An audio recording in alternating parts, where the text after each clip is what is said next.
कानून वापसी, एमएसपी पर गारंटी कानून, शहीदों का सम्मान, अजय मिश्रा टेनी को जेल, ये भी हमारी, और जो बिजली संशोधन कानून लेके आने लग रहे हैं उसको भी निरस्त किया जाए।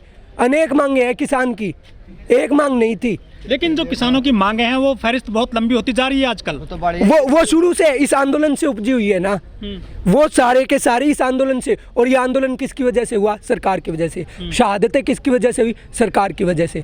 तो इसका भुगतान किसको करना पड़ेगा? सरकार को। तो सरकार के नुमाइंदे कहते हैं, बीजेपी के नुमाइंदे कहते हैं कि जो किसान है ना अब राजनीति करने लगे हैं। अच्छा, किसान राजनीति करने लगे हैं। एक चोर राजनीति कर सकता है, एक तड़ीपार राजनीति कर सकता है, एक लड़की की जासूसी करवाने वाला राजनीति कर सकता है, लेकिन किसान राजनीति नहीं कर सकता। तो राजनीतिक पार्टी है ना, किसानों की कोई पार्टी तो है नहीं। क्यों भाई? किसान वोट नहीं देता क्या? युवा वोट नहीं देता क्या? जो भी व्यक्ति वोट देता है वो राजनीतिक है। और चुनाव नहीं लड़ता, लेकिन वोट तो देते हैं ना। वोट सिर्फ वोट देना राजनीति नहीं होती। जन लोकतंत्र के अंदर 5 साल तक आपने जिसको वोट दिया है उससे सवाल करते रहना भी असली लोकतंत्र है। कपड़े से पहचान, ये इंसान को धर्म के नाम पे, जातियों के नाम पे, कपड़े के नाम पे बांटने वाले लोग हैं ना। ये किसान को किसान तो मानते ही नहीं है। इसमें सिख ढूंढेंगे, जाट ढूंढेंगे, जातियां ढूंढेंगे, वही तो करने लग रहे हैं ये। अगर किसान को किसान मान के उसका अधिकार दिया जाए, जो शहीद हुए उनको उनका सम्मान दिया जाए, एमएसपी की गारंटी पर कानून बनाया जाए, तो किसान तो लौट जाएंगे अपने घर। कब तक लौट रहे हैं घर? क्योंकि कह रहे हैं कि अब लगभग पैकअप होने वाला है। ये बात सरकार से पूछिए आप। सरकार एमएसपी की गारंटी पर कानून कब बना रही है? अजय मिश्रा टेनी को जेल में कब डाल रही है? शहीदों को सम्मान कब दे रही है? तब किसान अपना जवाब देगा। मीडिया पर मैं 2 लाइनें कहूँगा कि आज का मीडिया कैमरा लेके आया है, साथ में माचिस और बारूद लेके आया है। बारूद के माचिस लगाता है, धमाका करता है और उस धमाके को शूट करता है, और उस शूट करे हुए धमाके के बारे में विपक्ष, जनता, जो भी सरकार का विरोध कर रहे हैं उन लोगों से पूछता है कि आपने ये क्या कर दिया। लेकिन असल में वो धमाका खुद करता है, झूठ फैलाता है, नफरत फैलाता है मीडिया, नेशनल मीडिया।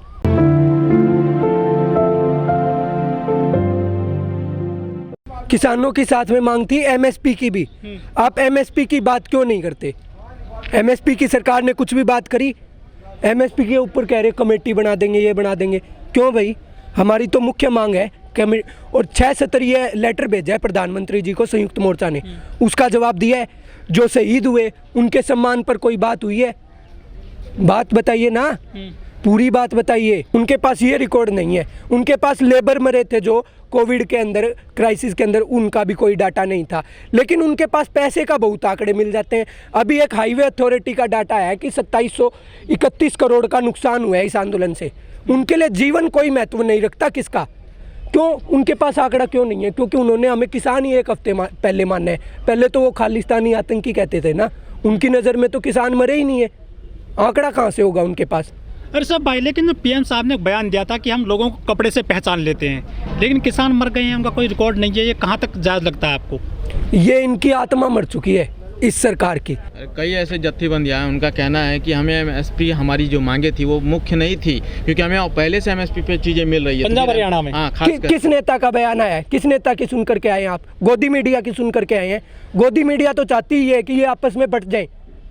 गोदी मीडिया झूठी खबरें चला रही है, उसके ऊपर भरोसा मत करिए। संयुक्त मोर्चा आज भी एक है, 4 तारीख को संयुक्त मोर्चा की मीटिंग होगी, उसके बाद आप फैसला सुन लीजिएगा जो भी है। तो क्या मतलब उसके बाद लग रहा है कि पैकअप नहीं होगा? जब तक हमारी मांगे पूरी नहीं मानी जाएंगी 6 सत्रीय आंदोलन तब तक ऐसे ही जारी रहेगा। लेकिन किसानों ने अपना जो ट्रैक्टर मार्च था वो भी कैंसिल कर दिया है, इसकी मुख्य वजह क्या मानते हैं आप? इसकी मुख्य वजह यह है कि जो पहला जो कानून निरस्त करने पर सरकार मान गई, तो हमने भी कहा कि चलिए हम थोड़ा सा समय और देते हैं, क्या पता संसद सत्र के अंदर एमएसपी की गारंटी पर कानून भी ले आए सरकार। तो इस वजह से हमने तो समय दिया है, उसको रद्द नहीं किया है, उसको एक समय के लिए टाला है। भविष्य में वो किया जाएगा। वो संयुक्त मोर्चा पूरी मीटिंग में तय करेगा ना, नेता तय करेंगे। तो फिर ऐसे में तो अब लग रहा है ना कि आपकी चीजें मान ली जा रही, तो फिर क्यों नहीं जा रहे हैं? मान लेने के बाद, हमने कहा ना मान ली जा रही हैं, नहीं, पूरी बातें मान ली जाएंगी जब, उसके बाद पूछिएगा। और ये सवाल आप सरकार से भी पूछिए, वो क्यों इतना समय ले रही है? अगर वो मानती है, उसने गलती मानी है मोदी साहब ने कि, तो वो 700 जो हत्याएं करी हैं, शहीद हुए ना जो, वो सरकार द्वारा प्रायोजित हत्याएं हैं, उनका जवाबदेह कौन होगा?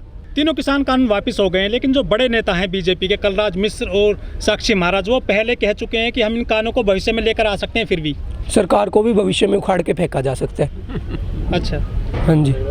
लेकिन वो लोग कहते हैं कि अब किसान हमारे पक्ष में आ जाएगा, हमने उनकी बातें मान ली हैं, वोट हमको देगा 2024 में। किसान पागल है क्या? किसान पागल है? अपने साथियों को यूं शहीद करवा के सड़कों पर सर्दी गर्मी धूप में इतना संघर्ष करके भी उनके पास जाएगा? जो किसान के साथ इन्होंने किया है अत्याचार, लाठियां बरसवाई हैं, शहीद किए हैं हमारे साथी, 1 साल तक हमें सड़कों पर बैठने पे मजबूर किया है, कोई जाएगा क्या?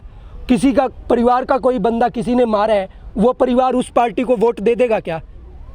फिर नेता इतना कॉन्फिडेंस से बोल रहे हैं तो कुछ तो प्लान होगा उनके माइंड में। उनके माइंड में है ना, वो तो दंगा करवाना चाहते हैं, धर्म के नाम पे, जातियों के नाम पे, इन चीज़ों के नाम पे लोगों को बांटना चाहते हैं। लेकिन किसान नहीं बटेगा, अपने किसानी मुद्दों पर अडिग रहेगा, युवा अपने रोजगार के मुद्दे पर अडिग रहेगा। 2022 में चुनाव आ रहे हैं उत्तर प्रदेश में, कितना असर पड़ेगा इस आंदोलन का यूपी चुनाव पर? पूर्णतः असर पड़ेगा।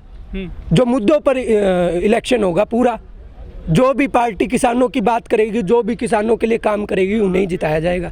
2013 में एक कांड हुआ था यहाँ पर, मुजफ्फरनगर कांड, और उससे सरकार बदल गई थी उत्तर प्रदेश में भी और केंद्र में भी। और ये जो पूरा किसान आंदोलन चल रहा है ना, इसमें वेस्ट उत्तर प्रदेश के सबसे ज़्यादा किसान है।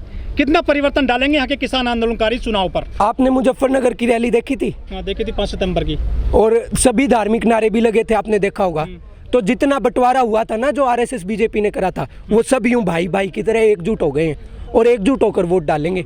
लेकिन अल्लाह अकबर नारे की भी काफ़ी आलोचना हुई थी टिकैत साहब की। नहीं, उनके कहने से क्या होता है, वो तो एक धर्म को टारगेट करते रहते हैं ना, एक धर्म के प्रति नफरत फैलाते रहते हैं। ऐसे ही हरियाणा में एक जाति के प्रति नफरत फैलाते रहते हैं। वो तो अब भी हो रहा है। हाँ, तो वो करते रहेंगे। उनके करने से क्या होगा? ये गिने चुने 2-4 मीडिया के उसी से मिलता है ना। नहीं मिलेगा, हर बार नहीं मिलेगा, हर बार जनता पागल नहीं बनेगी। अयोध्या के बाद में मथुरा की बारी कल नहीं, हर बार नहीं बनेगा। कितनी बार तक आप धर्म और जाति का नशा चढ़ाते रहोगे? जब पेट की बात आएगी ना, तो व्यक्ति भूख की रोटी की बात करेगा, रोजगार की बात करेगा।